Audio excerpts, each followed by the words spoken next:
Hey, this is Notser, and today we'll be talking about some ship news, namely in the form of developer blog posts, and I'm going to talk through my thoughts on the buffs and nerfs to a lot of different ships. There are some tier 10 ships that we all know and love, ones on the screen right now that are receiving some buffs. There's also a pan-European DD reinvention of their playstyle. The British heavy cruisers did receive some buffs and nerfs. And then finally, the clan battle for Season 8 has an interesting rule. So I'm going to talk through all of those.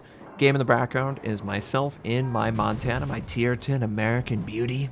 And since we're talking about the Montana and showing off a game, let's talk about the buff. So the Montana will be receiving the following.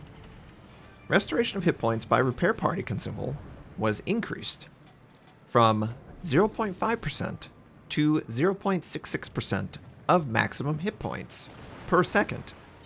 Now what that effectively means is you get about 150 more hit points per second with this new updated version of the repair consumable. Now this is not something that's on, say, the Georgia or the Ohio or the Massachusetts. This isn't the quick heal Massachusetts heal.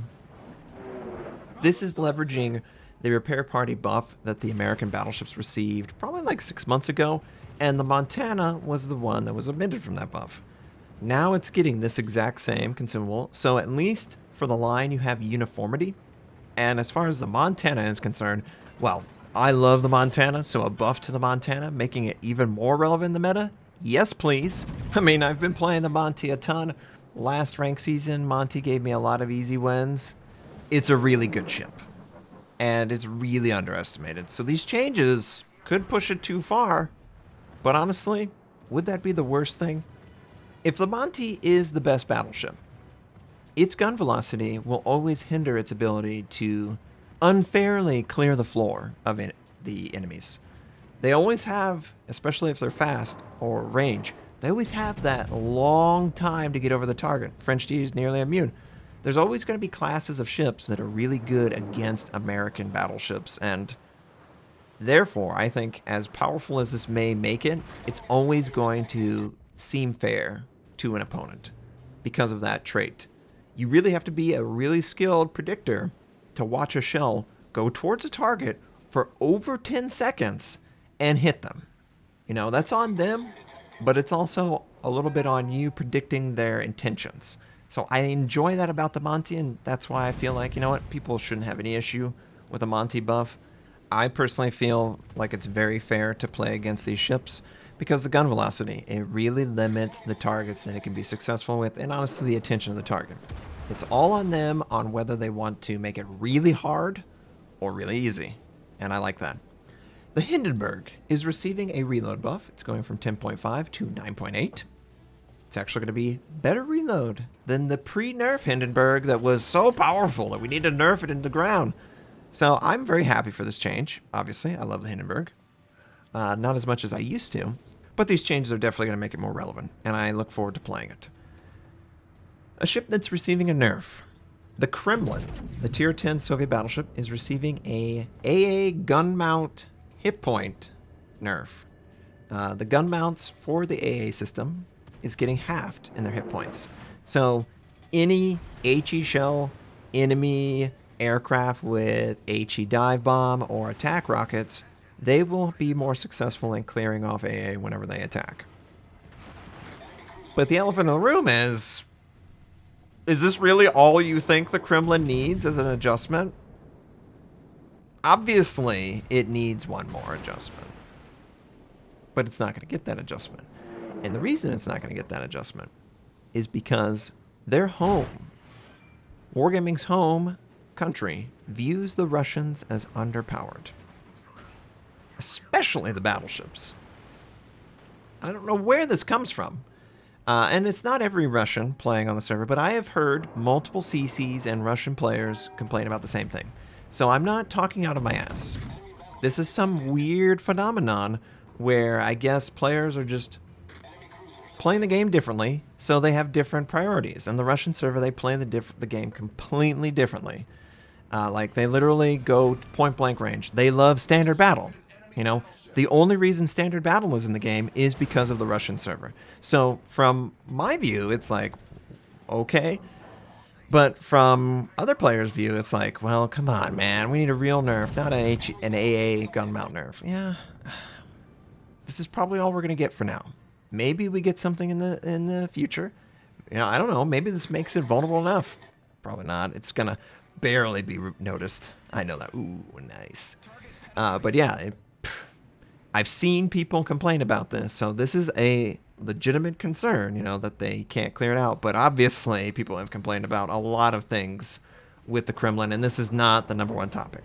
We know that.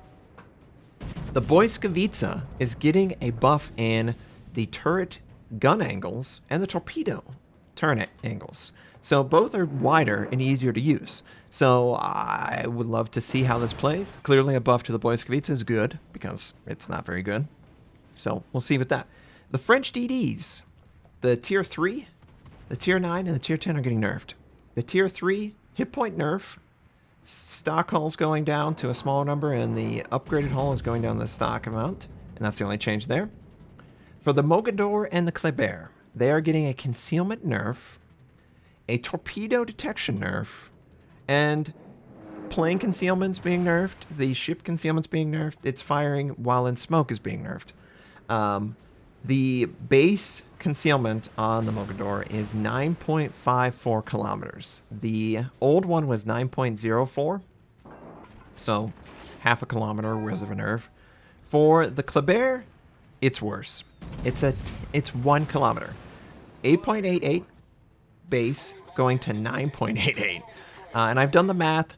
It comes out to be 7.8 kilometer for the Kleber, and then 7.5 for the Mogador. With all the updated, you know, you guys can verify it's roughly in that range. So you can barely stealth torpedo, but just barely. It's clearly a big nerf. Is it unjustified? Probably not. Probably not, if I'm honest. And then the Henri, the fourth, the French tier 10, is getting an acceleration nerf in their engine acceleration consumable. It's going to have a much smoother curve. It's not going to like jerk forward, similar to the Des Moines with a legendary. It's going to be much smoother in its transition through all of the different speed the ship can go, and because of that, it should be easier to track and shoot. That's the only change they're doing to that ship, so it might just be the only thing it needs to make it perfect. We'll see. But those are the buffs and nerfs for some ships that you guys are familiar with. We've got other stuff to talk about, so let's talk about it. The British heavy cruisers are receiving some buffs and some nerfs. The Surrey, the tier 7, is getting a reload buff of 0.5 seconds from 13 to 12.5. Very minor buff. The Alba Marla, the tier 8 mainline, is getting a 1 second reload buff from 14 seconds to 13. Cheshire, the Cheshire Cat Premium, tier 8 with the 234s, is getting a 2 second reload buff from 15 seconds to 13, so that's nice. The Drake, the tier 9 234, is getting a reload nerf, a massive reload nerf from 16.5 to 18.5. 2 second nerf. It's obviously big. That's a big deal. And then finally, the Goliath is receiving a 0.5 second buff from 19.5 to 19 seconds. So it's rearranging the power. A lot of players felt like the Drake was probably too good. It probably was. And the Goliath reload a little too slow. And it probably was. So all of these changes collectively are good, especially for the game. The British heavy cruisers, though, have among the longest reload in the game, clearly. So it really holds back a lot of that playability from a cruiser. This is definitely more of a battleship skew, and I think any second that you can benefit in a battleship skew is good for yourself. So overall, British heavy cruiser buff, positive. It does nerf basically the one outlier in overpoweredness, the Drake. So hopefully that means that the game itself, they feel more confident. But it doesn't really matter that the 9 and 10 got changes because they could just get reverted well, all of them can get reverted. The only one that really needs to make sure the changes are locked in is the Cheshire. All the other ones are just regular ships that can be buffed and nerfed. So I'm positive on these. These are good changes. They're not big changes. People will appreciate them. The European destroyers are receiving a overhaul in playstyle.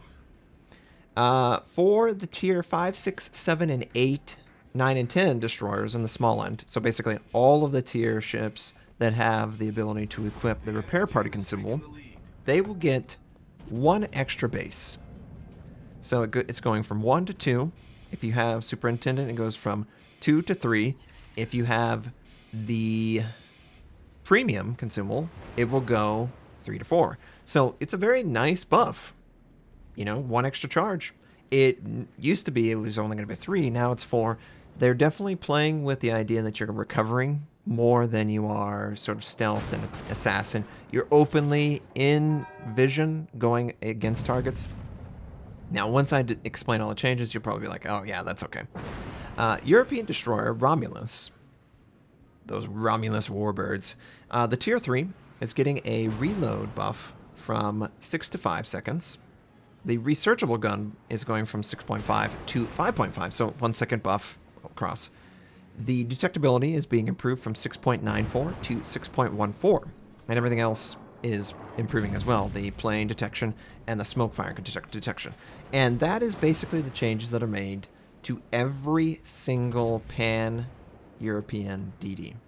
The Klaushorn, of course we're going to say Klaushorn, 6.5 seconds to 5.5. Concealment is 7.12 to 6.32. So everyone's getting about 1 kilometer or so worth of buff in the detectability department. And the guns are going to be much faster in reload.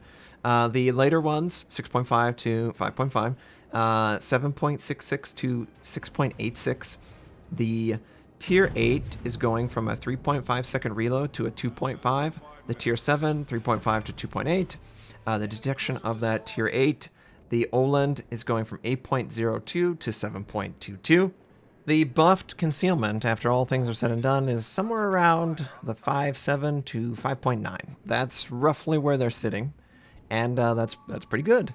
That obviously allows you to contest with a lot of DDs of equal concealment. You don't have smoke, though, but you do have a heal, so you are encouraged to sort of hunt players. But one tool that is not going to be in your repertoire, surveillance radar, has been removed from the tier 8, 9, and 10 mainline. It was introduced to the small end, which is a premium tier 10.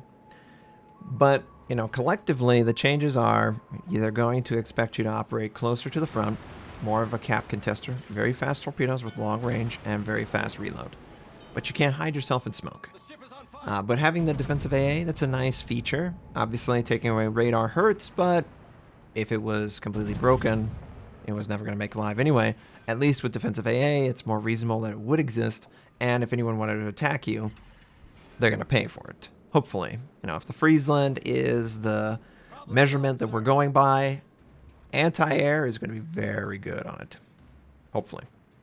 And then finally, we got the French DD, the Marceau. This is the, I believe this is tier 10. I think I'm pronouncing it right. The detection is going bad down. It's basically the Kleber with different style guns. The HE shell and the AP damage is reduced too. Just nerfs across the board. Torpedo reload as well. The ship has not been in the game yet, I don't believe. So it's internal testing and all that stuff. So obviously, the changes are interesting. I want to test them, pan-European. I would like to have seen a radar DD line that actually is relevant to the game. Hint! But, I'm going to deal with this presented gameplay, and hopefully it's fun. That's all we can really hope for. I expect that those DDs will be for super testers and CCs in 9.0 and 9.1, which 9.0 should be out in a week. And then finally, let's talk about clan battles. So we had the clan brawl, 12 versus 12, aircraft carriers. Obviously, 3 clans could do that. I realize that really sucks for a lot of you guys, and it's completely unfair. But I would argue that it seems that Wargaming is using clan battles to openly test changes to the gameplay. So for Clan Battle Season 8, this is an official season, It's going to start on January 22nd, and it will end on March 9th. The battles will be in the 7 versus 7 format with tier 10 ships. There will be no more than 1 battleship per team, and there will be no aircraft carriers at all. They will be changing slightly how the game is designed, though, compared to other clan battles. The maps in the rotation are the following: Hotspot, Sea of Fortune, Tears of the Desert, Crash Zone Alpha, Mountain Range, Land of Fire, and North. They will all be domination. 3 of the maps will include a mandatory Cyclone event. And yes, you heard that right. A mandatory Cyclone event will be on these 3 maps. You can't avoid it. It will occur at the same set time. The maps that this will occur on: Mountain Range, Land of Fire, and North. And unlike random battles, it's not random when the Cyclone occurs. The first 5 minutes of the battle will begin. There will be a 1-minute countdown to the Cyclone being active. Spotting ranges will reach the lowest point of 12 kilometers. 6 minutes after the beginning of the Cyclone, the spotting range will start returning to standard values over the course of 2 minutes, finally ending the Cyclone 8 minutes after it began.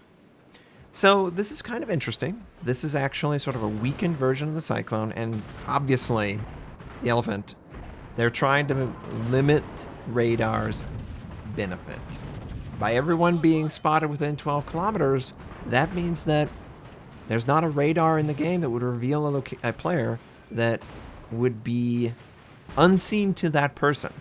They would be seen by default, even if they were trying to get in range for radar. The only thing that would protect you is if they're in smoke or behind an island or something like that. So reading through it, the 12-kilometer range isn't interesting, but it's clearly signaling that their intention is to test and to see if they can salvage anything from the Cyclone. And honestly, I wouldn't mind that, because to me, the Cyclone isn't working in its current state.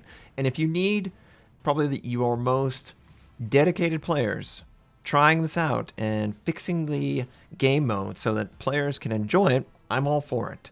My initial impression was it's going to be 7.5, but no, they confirmed that the lowest possible detection will be 12 kilometers. So there is still a vast array of advantages that exist for all the classes and consumables. Radar will not be the be-all, end-all, win-all. So hopefully you guys enjoyed all this conversation. The game in the background, super heartbreak, but hey, I hope you enjoyed.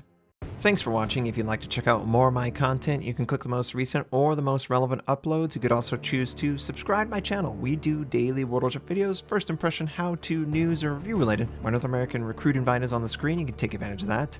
I stream at twitch.tv/Notser. Thank you, have a wonderful day, and I'll catch you next time.